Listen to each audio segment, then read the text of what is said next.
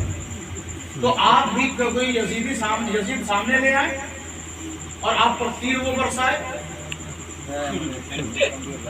اگر قتل ہی کرنا ہے تو قاعدے سے کریں, قاعدے سے کریں. حکومت کی طرف سے جب ڈنڈا اور گولی چلتی ہے تو آپ نظر ہی نہیں آتے. آپ کو اپنا سینہ سامنے رکھنا چاہیے کہ ہم حسینی ہیں, مارو گولی, ہم ظالم کے خلاف کھڑے ہیں. تب تو سمجھ میں آئے یہ آپ صدر بنا کے ہم فاقہ کر رہے ہیں, آپ حسین کی شہادت کو رسوا کر رہے ہیں. بے شک بے شک. حسین کی شہادت کو رسوا کر رہے ہیں. میرا امام نواسہ رسول شہید اعظم کربلا میں اس لیے نہیں گیا تھا کہ میرے نام پر لوگ بھوکے مرے, میرے نام پر پانی بند کر دیں, میرے نام پر دانا بند کر دیں, میرے نام پر بھوک و پیاس کی شدت برداشت کرے. نہیں, وہ تو کربلا میں اس لیے گئے تھے تاکہ لوگوں کو بندگی کا شعور آ جائے, سبحان اللہ, سجدوں کی مٹھاس مل جائے, روزوں کا مزہ مل جائے, دین اسلام کے ارکان کو اپنے سینے سے وہ لگا لے. حضرت عبداللہ بن حنظلہ حسین الملائکہ یعنی حضرت حنظلہ کے بیٹے نے خود بیان کیا کہ ہم اس وقت, اللہ کی عزت کی قسم, ہم اس وقت ڈر گئے کہ جب حسین کو قتل کیا گیا اور یزید کا ظلم حد سے زیادہ بڑھ گیا, ہم اس وقت ڈر گئے کہ آسمان سے کہیں پتھروں کی بارش نہ ہو جائے. تو کہا عبداللہ بن حنظلہ پھر آپ لوگوں نے کیا کیا؟ کہا ہم یزید کے خلاف کھڑے ہو گئے, ہم یزید کے خلاف کھڑے ہو گئے. 61 ہجری میں, سن 60 ہجری میں شہادت کا واقعہ جو پیش آیا تو وہ سن 64 ہجری تک یزید زندہ تھا. تو ایسا نہیں کہ اس کے بعد یزید کا ویلکم اور استقبال پھولوں سے ہو رہا تھا, ایسا نہیں ہے. لوگ اس کے خلاف ہوتے جا رہے تھے. ارے خلاف مخالفت کی حال یہ کہ اس کا خود کا بیٹا اس کے خلاف ہو گیا اور اس کی کرسی اور تخت کو لات مار کر وہ یہ کہتے ہوئے چلا گیا کہ مجھے اس کی کرسی سے حسین کے خون کی بو آتی ہے, میں اس کرسی پر بیٹھ نہیں سکتا. وہ گیا اور اپنے کمرے میں بند رہا اور فوت ہو گیا, دنیا سے چلا گیا. جس کے گھر کے لوگ خود اس کے خلاف ہو جائے تو کہاں کا وہ بادشاہ؟ بادشاہ تو میرا حسین ہے, بادشاہ اور سلطان تو میرا حسین ہے کہ جس کی محبت کا اثر یزیدی سلطنت میں چلا گیا, یزیدی گھر میں چلا گیا, رسوا ہو گیا. اچھا پھر کیا کہا خلاف ہو گئے. اور وہ کرتا کیا تھا؟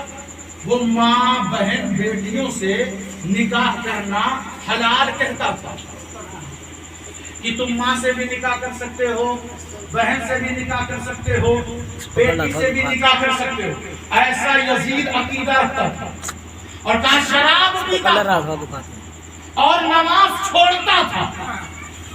اور حسین ان تینوں چیزوں کو اپنے پیروں تلے رون دیے تھے.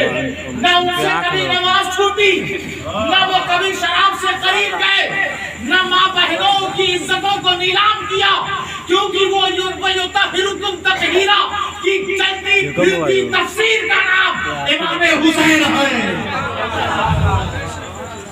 حضرات محترم, حضرت امیر معاویہ نے آخری میں وصیت خود کی اور کہا, پہلے اپنی وصیت کو پڑھا, کئی مورخ میں جو بیان کیا, مجھے ایک وصیت میں ان کا ایک جملہ ملا. انہوں نے کہا یزید تو میری نماز جنازہ نہیں پڑھائے گا. لیجئے صاحب, اس کے ہاتھ پہ لوگوں نے بیعت کیا اور اپنے کو امیر المومنین لکھتا. اب کچھ لوگوں نے ٹھوکر منہ کے بل گر کے بھی اس کو امیر المومنین لکھا. وہ ان کا امیر ہوگا, ہمارا امیر نہیں ہے. تو پھر دیکھیں آپ, توجہ دیں کہ باپ نے خود کہا بیٹے کی وجہ سے باپ پر اٹیک مت کرنا. حضرت امیر معاویہ نے خود کہا کہ یہ نمازیں نہیں ادا کرتا, یہ سنت مصطفی کی حیا نہیں رکھتا, میری نماز جنازہ تو نہیں پڑھائے گا. مجھے تو عقیدہ یہ ہے کہ نبی کا ناخون